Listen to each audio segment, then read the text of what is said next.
You do the bit. Do the thing. I want to come up with a good one. Hold on. I thought of one that I think is funny, but ultimately I think just comes across as an insult. No, so I'm not going to do that one. Do it. No, fucking, okay. Fucking coward. Do it. Okay. What?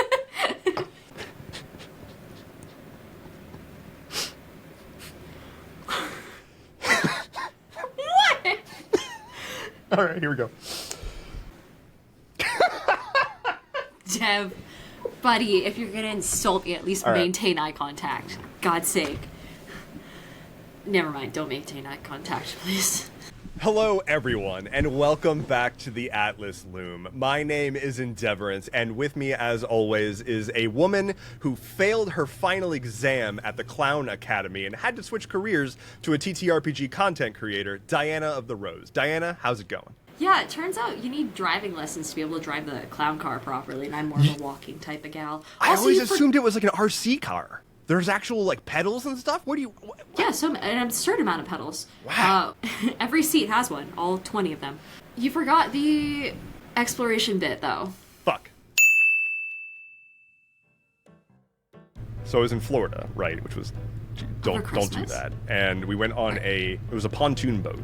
It was honestly really cool. And something about Florida that is cool. Okay, fuck Florida, right? The governmental entity, the landscape and nature. I mean, they've got the Everglades. Like it's a cool place, right? Amazing biodiversity. Gators and shit. What I wasn't thinking about, you think about Florida, you think about gators, you think about gators and Orlando and studios white people and all that, and white people. Yeah, old white people and alligators, the two big aggressors in Florida. And what you don't think about are big fucking birds, just gigantic birds everywhere. They have just so many different species of very large bird, and they all just are around doing shit. Really? Yeah, like birds that come up like past your hip, just like walking around in the backyard of the Airbnb that I was staying at. Like storks or yeah, like storks what kind of... and like guess swans Swans, also. Geese. But then like I don't know all of them. My grandparents are both. They spent the entire riverboat ride just pointing out birds and be like, oh, that's a insert name of bird here. But they were everywhere, and it was like being on a freaking nature show. Like like going like boating by some shore, and there's a bird doing the whole like, hold on, I'm gonna do my best bird sunning itself impersonation. A bird just doing the thing where they're just like, oh yeah, they spread the wings and they do a little thing. Yeah, they're just like trying to dry off. Just that everywhere was really, really cool, I will say. Literally everything else about Florida I could leave. Glad you like the birds, though. Somewhere in the world, someone who works for the Audubon Society just felt like a wave of gratification, and they don't know why. Wake up, listen to the Atlas Loom, make some coffee, listen to the Atlas Loom again, go about your work day, have it on in the background. Get home from work, put it up on the TV, watch the video version. Yeah, yep. Then go to the website, sign up, become a Gilded World Weaver, and watch all the bonus content. Oh, yeah. God, such good bonus content. We're so good. It's so funny. It's just fun. I think that's the best part of it, is it's like the bonus content doesn't have the same sort of, oh, we have a topic we have to stick to. It's just us fucking riffing. But hold on, the main podcast also doesn't have a whole lot of, we have a topic we have to stick to. Yeah. We're not good at it. We're not good at that part. Yeah.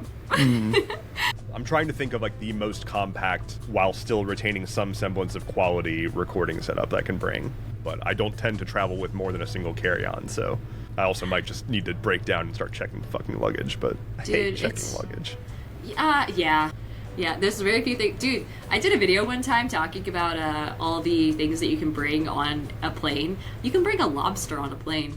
Yo, I'm trying to bring a lobster on a plane. Yeah, yep. When you say bring on a plane, do you mean like this lobster is my personal item? Yeah, and my emotional support lobster, yeah. Fuck yes, okay. And it's like same with fish, so like that's the way around the limit, is you just bring a fish tank. Like you can take your fish with you on a plane, in theory. So you're saying I could get a Flynn-sized fish tank, put Flynn in there and say, this is my dogfish, let me take this on the plane. Yes, and you will have absolutely no problems whatsoever. That is a guarantee. This was also the Orlando airport. Don't fucking go to the... welcome to the Atlas Loom, a travel advice podcast. My name is Diana of the Deverance. I want to let you know to never fly to Orlando, especially, like, around the holiday times. Because it turns out, in the place of Orlando, Florida, there is a magical world. There's a kingdom there run by Mickey Mouse, and all the kids want to go swear fealty. And it turns out that when you get on a plane going to Orlando, it's going to be at least 50% crying, screaming children. And do you have any idea how little children will cover their mouths when they cough or hack or sneeze? I literally was waiting to get off of the plane. I was like all the way in the fucking back with the dregs of humanity. And where hold on a fucking second. I'm one of those dregs, okay? I'm not paying I was the dreg. I'm also a dreg. And I am waiting to get off the plane. It's the kind of thing where it's like, everyone's taking 12,000 years to get their bag out of the overhead thing and get off. I have so many thoughts. But while I'm waiting for this to happen, there's literally four children standing directly in front of me because it's all children. And these small human beings decide that a fun game to waste time while we're waiting to disembark would be to just blow into each other's mouths back and forth. What? They just kept, like, one of them would open their mouth and the other one would be like a spitting blow into each other's mouths. And they were just going in a circle around to each other. Yes. What? They're like four. They're like tiny children. And they're just like entertaining themselves by like, it's funny when you blow in my mouth. But yeah, like that's what I'm talking about. Like I spent that entire plane ride being like, I'm gonna die. This is the end for me. Anyway, I would love to hear your thoughts vis-a-vis Dreggery. Dreggery? Dreggery sounds like a fucking like a name for a second cousin twice removed. Oh yeah, it's your cousin Dreggery. Oh god, I have to hang out with Dreggery again. Sitting at the kids' table at Thanksgiving with Dreggery, it's just the worst. God, just planes, dude. I wanted to make this video like 4 times and I never could for TikTok, but like when we get on and off planes, we all know what the fuck is going on. We know what the protocol is. Can we just do it? Can we just not have issues? Like I get like fucking putting your bags in the overhead bin. It should be a lot quicker. You don't need to sit there and futz around with your bag. If you have to be there for more than 2 seconds trying to fit it into the bin, maybe check it next time. Like, you should just be able to sprint past your eye, like, down the aisle, just fucking toss it. Caber toss. And then, like, swing into your seat, sit down, buckle up, and just fucking just stay there. People getting up when the little seatbelt sign is on. Oh my god, that pisses me off. Maybe that's the OCPD talking. The whole like. Oh, can I trigger the hell out of you? Oh no. Okay. This is gonna be. Welcome back to the Atlas Loom, a podcast where we torture Diana based off of her fucking OCPD. What is it? Okay, this is gonna be a combination of all of the things that you just said, basically, except for the boarding and onboard. Before I get to that, I do want to say, I want you to be the divine ruler of all things ever, because I thoroughly agree. And yes, like people not fucking getting a move on is the most infuriating thing to me. And like, you knew that you were going to be on this plane. You knew that you were going to be putting this bag in the overhead compartment. And so you waited until you got to your seat to open your bag and take something out of it before then zipping it back up, getting your zipper stuck on something, opening it back up, shifting around all the crap in your bag, and then figuring out how to reclose it and then putting it while you're like boarding group 4. And so there's everyone's behind you. Anyway. I did it from there. So, today we're talking about something a little abstract, a little weird. Dev messaged me. Hummus. So abstract. What the fuck is it even made of, dude? Welcome back to the Abstract Hummus podcast. Wait a minute. What is abstract hummus? It's like dude, it's one of those like abstract paintings, and it's just like a chickpea, but drawn in like a weird. It looks like it's melting or something like that. I'm not an art girly. I don't get art. I will fully admit that. Watercolor painting of chickpeas. that was then put into a food processor with some olive oil. I will also fully admit I don't know what hummus is made of. I fully guessed with the chickpea. Hold on, wait. I know. Wait, hold on. I'm pretty sure it's. Oh, it is chickpeas. It's chickpeas, tahini, and olive oil.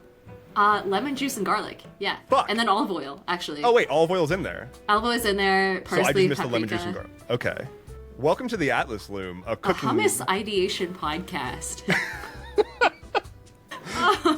If you would like to submit an idea for your preferred hummus flavor, you can email us at wish@theatlasloom.com. Please don't email your hummus ideas to wish@theatlasloom. Let's move on. It's just gonna be fucking like recipes on recipes. If you do have a like solid bagel recipe, I'm in the market. So the bagel place near me shut down, and I'm No, really? I am lost and alone in this world, Diana. I'm just a sad, lonely, bagel-less boy. Speaking of being sad and lonely, this episode of our podcast is about vibes and tone and general abstract things like that. So we're talking about different ways that you could kind of set the vibe of your world, whether that is incredibly happy, upbeat, idealistic, utopian, or something a little more somber, the type of world that has misery just abound. Misery abound. Yeah. Welcome, That's solid. Welcome to the we're doing the welcome to our podcast bit. The density is a little too much so far in this episode. Let's hit the brakes on that one just for a smidge. But yeah.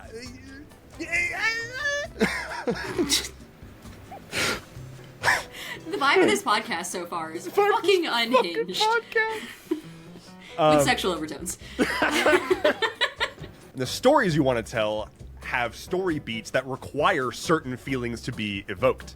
Do those feelings match the world that you have made? Do they go against it? Should they go against it? Or should they work with it? That's what we're going to talk about today. Yeah. Diana, answer all those questions. I'll be back. Oh, what? What? No, not again. Please, I've done the bit so many times where I'm left alone to entertain the audience. Guys, Dev. Did you do it? You all set? Yes. Answer all the question. Good.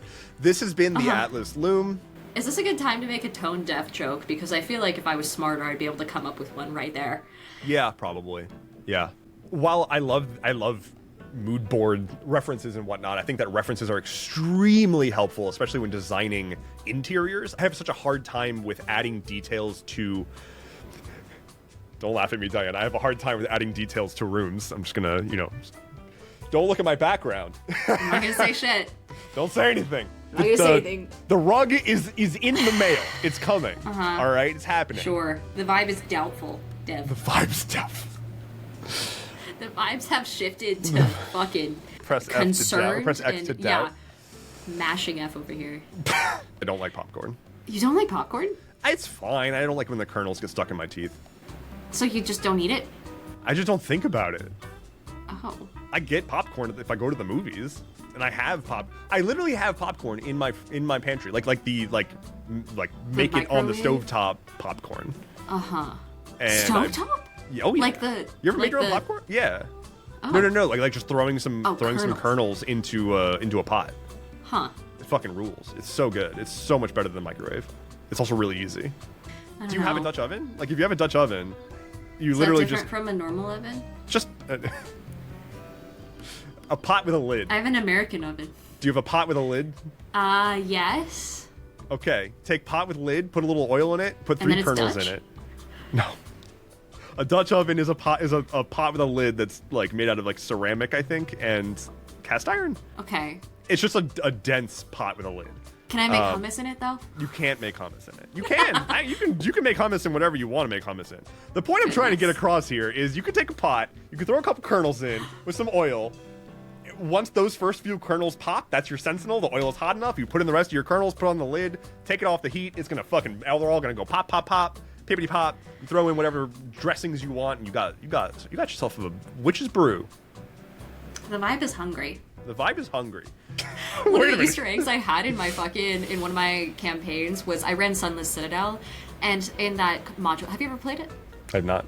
It's basically a module that mildly relates to like dragons and things like that, and underneath the Citadel there's like this evil druid doing a bunch of stuff. It's a very, especially the way I run it, relatively serious campaign outside of a couple like a little more lighthearted characters, and at the very end of the campaign when they loot the big bad guy, they discover that he has a copy of a book in his satchel after being stuck underground alone for so long, surrounded only by these awakened plants that he keeps as company. He has a copy of the fucking, what's that book in Skyrim? The Lost the Argonian Maid? That's the one! Yeah! Hell yeah! He has the horny lizard folk fucking oh, that's house really servant good. Or something like that. Oh, that's really it's just good. like a little thing that still provides an opportunity. I'm sorry, I need to drink water. Fuck. The vibe of this podcast is parched. Thirsty, if you will. Sexual overtones. Sexual overtones.